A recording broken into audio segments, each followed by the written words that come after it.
Young rat love. Alright, now let's see if I can figure out.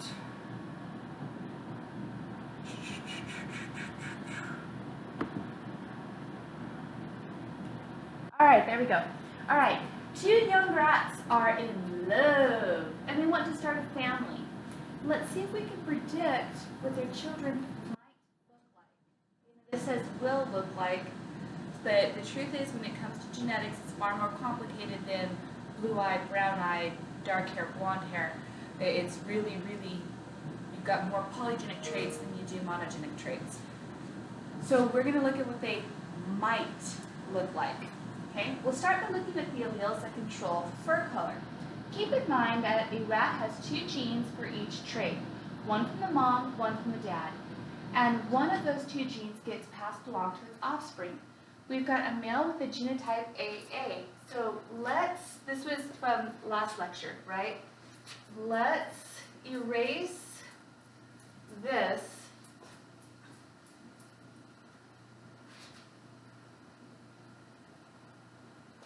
And put in the potential male and female genetics for the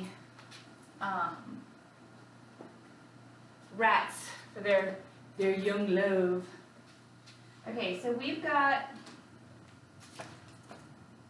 a male with the genotype AA. What do we call that? That's big A, little a. Sorry, heterozygotic, hetero being different. Okay, so the male has the genetic type of big A, little a, okay? And that's in its original diploid cell, okay? And that means that it has a mix of brown-black hair, B-R-O-W-N, black, C-K, okay? All right, that is going to be called angouti, all right? The female has the genotype of little a, okay? What do we call that? Homozygotic. That's right, homozygotic recessive. That's right.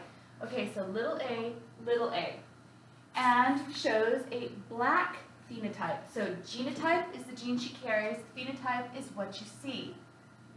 Okay, so the father has brown-black fur, or angouti. The mother has black fur, okay? So let's see what their potential offsprings could look like. Let's first acknowledge that there's going to be 4 haploid cells generated from this one. Okay, so this is going to double in mitosis 1, and then it goes into meiosis, and you're going to end up with a little a in each cell. If you're not with me on that, I need you to go back and review it. Okay, if you are with me on that, excellent. With the dad, in mitosis 1, it's going to double its genetics, and at the end of meiosis, you're going to have, okay, we've got an AA, or big A, little a, big A, little a. Okay, so 4 possible gametes and 4 possible gametes. Now, that means that this A can match with this A can match with this A, this A, this A, this A, this A, or any combination in between, okay? So, we've got a potential of a couple of different genotypes, actually 3 different genotypes with this one. Let's take, 2 different genotypes with this one. Let's take a look. Okay, so we're going to use the Punnet square as our tool. The Punnet square is this box of terrible fun. It's awesome fun. So you've got this wonderful box right here, okay? Now, they are used as a tool to try to figure out what potential genotypes can be passed on. From those genotypes, you can look at the phenotypes. The reason why we don't jump into phenotypes is because some phenotypes have 2 possible genetic genotypes. Remember, if you've got a homozygotic dominant, you're only going to see the dominant phenotype. If you've got a heterozygotic dominant, you're only going to see the dominant phenotype. If you've got a homozygotic recessive, That's the only time you'll see the recessive phenotype. All right, so we like to put the dad on top, okay, so that's big A, little a, and then the mom on the side, okay, little a, little a. And this is telling you which genes they could have received and the possible combinations. So we take this A and we drop it down into this box.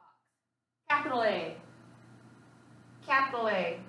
Okay? We take this A and we drop it down into this box. Little a, little a.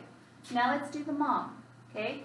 We take this A and slide it over, putting an A in this box and an A in this box, and an A in this box and an A in this box. All right, now we have our possible genotypes. These are the possible genotypes that could be derived from these genetic combinations. So if you've got all recessive A's from the mom, then that means all 4 of the genotypes only have one type of gene that she can give, and that's going to be the little a, little a. Now because the dad is a heterozygotic, he can give off a capital A or a lowercase a. So he could give off a big A, or a little a, little a. And that's what this Punnet score tells us without us having to draw all this mess. We've got a big A, little a, big A, little a, little a, little a, little a, little a. Okay? That means that our genotype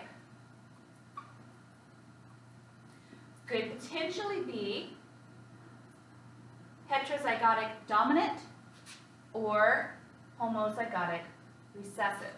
You've got 2 heterozygotic dominants, and you've got 2 homozygotic recessive. That's a 50-50 shot. So there's a potential of 4. 2 of them are heterozygotic. 2 of them are homozygotic recessive. Total of 4 potential turnouts. That means that you do part over a whole, which is equal to 0.5 or 50%, 50% odds. So you're going to have a 50-50 shot of those babies turning out either all black or the Ngouti. Okay? All right. Let's do a little more practice on that. All right, hold on. This is going a little weird. Hey, I'm proud to say I am no longer fatter than I was before we left. Huh? Working on it, guys. All right, so let's look at this one. Dimples is going to be dominant. No dimples is going to be recessive. Okay? You've got a male dad who is capital D, lowercase d. What do we call that? Heterozygotic dominant. That's right. So that means his genotype carries the recessive gene, but what phenotype do we see? Dimples. That's right. Okay, dimples. All right, so we're going to draw out our Punnet square. Okay, happy, happy. Okay, and we're going to put our male up here and our female down here. Okay? All right, and we've got a heterozygotic dominant male for dimples. That means for him, we're going to see dimples. Okay? Now for the female, her genotype is little d, little d. So what do we call that? Homozygotic. That's right, little d, little d. Okay? All right, and what is her phenotype? Do you see dimples or no dimples? No dimples. Okay? So, for the dad, you see the dimples. For the mom, you don't see the dimples. Dad is heterozygotic dominant, and mom is homozygotic recessive. So, let's do our Punnett square, okay? Whoop. All right. Let's do our Punnett square. We're going to drop this D down. We're going to drop it down to the second one. So remember, it's got to drop. This little d, we drop down on this side. Okay. These little d's are going to slide over on the top. This little d is going to slide over on the bottom. And here we go with our possible potential, or our potential genotypes. So we've got a genotype of a capital D, lowercase d, and a genotype of a lowercase d, lowercase d. Do we have any other types? No? Okay, so then we've got 2 heterozygotic dominant, 2 homozygotic recessive. All right, that equals 4 potential types, 1, 2, 3, 4. We've accounted for everything. We do our part over the whole, which is equal to 0.5 or 50%. So we've got 50% probability of a heterozygotic dominant and a 50% possibility of a homozygotic recessive, which means we've got a 50-50 chance to see dimples and a 50-50 chance of no dimples. Okay? Can everybody see them? I'm doing my best, y'all. Okay? All right. We're going to keep on playing with that. This is called a monohybrid cross Punnett square. Monohybrid cross Punnett square. Look at you guys are doing things that are sounding so fancy and you don't even know it. All right. Let's practice the next one together. Oh, I erased the male sign and I didn't mean to. All right. Now, this one is going to be a tad bit different, which is kind of exciting. We like learning new things, don't we? Okay. This is the male, that's the female. Okay. Capital B is for brown eyes, lowercase b is for blue eyes. A woman that is heterozygous for brown eyes, okay, she has children with a man who is also heterozygous for brown eyes. All right, so you've got 2 brown-eyed parents, but they're heterozygotes, okay, meaning that they're heterozygotic dominant, so you see the dominant eye color, but they are carrying and hiding the blue eye color. All right, so we've got the mom who's got capital B, lowercase b, and we got the dad who's got capital B, lowercase b. Okay, everybody with me? Everybody have this? Okay, let's drop down the capital B, drop down the capital B, drop down the lowercase b, drop down the lowercase b, slide this capital B over, slide this capital B over, slide this lowercase b over, slide this lowercase b over. By convention, because it makes more sense to our minds, we always try to put the capital in front of the lowercase. This means the same as this, but it's easier for our minds to organize this and understand this over this. So when you're doing your Punnett square, if you want to write it like this to begin with, that's no problem. But go back and switch it so that way you can see it like this and it starts making more and more sense to your mind, and you can glance at it and be able to understand what your response should be rather than looking at it and having to decipher, because there is a little bit of deciphering when you have a lot of letters. There is a little bit of deciphering that has to go on if you don't keep them in a conventional manner. Okay? All right, so these 2 brown-eyed parents who are both harboring blue-eyed genes, what's going to happen? Let's find out. We've got 1, 2, 3, 4 possible genotype mix matches. We've got a homozygotic dominant. Okay? We've got a heterozygotic recessive. Counted that way and counted that way. We've got another heterozygotic recessive. And then we've got a homozygotic recessive. So that means what eye color, what phenotype will we see from this? Capital B, we're talking about brown eyes. This is a brown eyes, brown.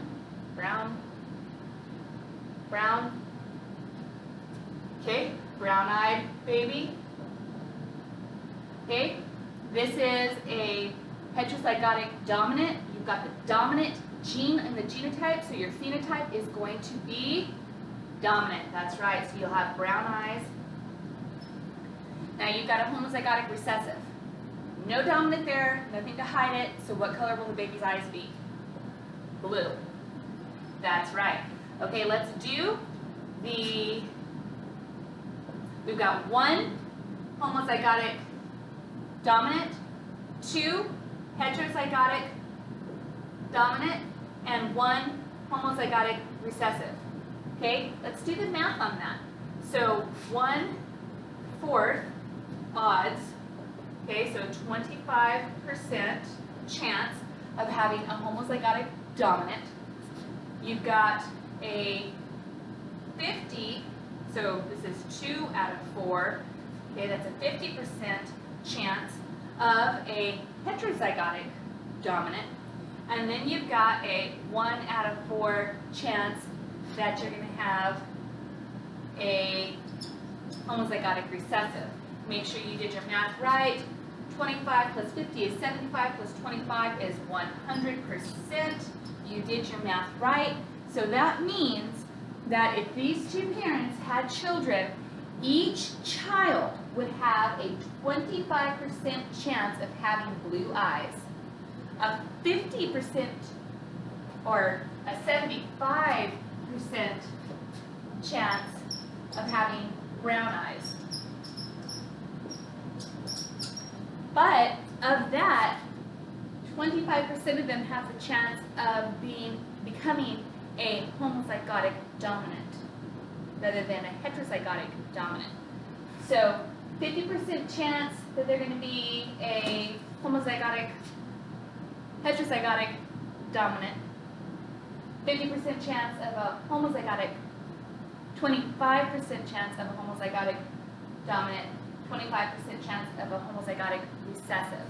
Okay, that means a 75% chance of being brown-eyed and a 25% chance of being a blue-eyed. Pretty neat, huh? Okay, let's do the next one. Possibly.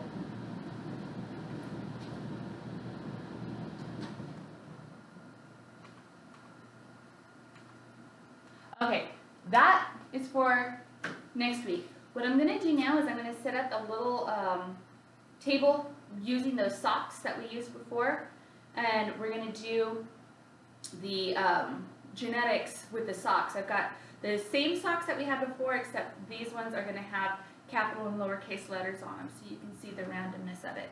All right, that'll be in the next video.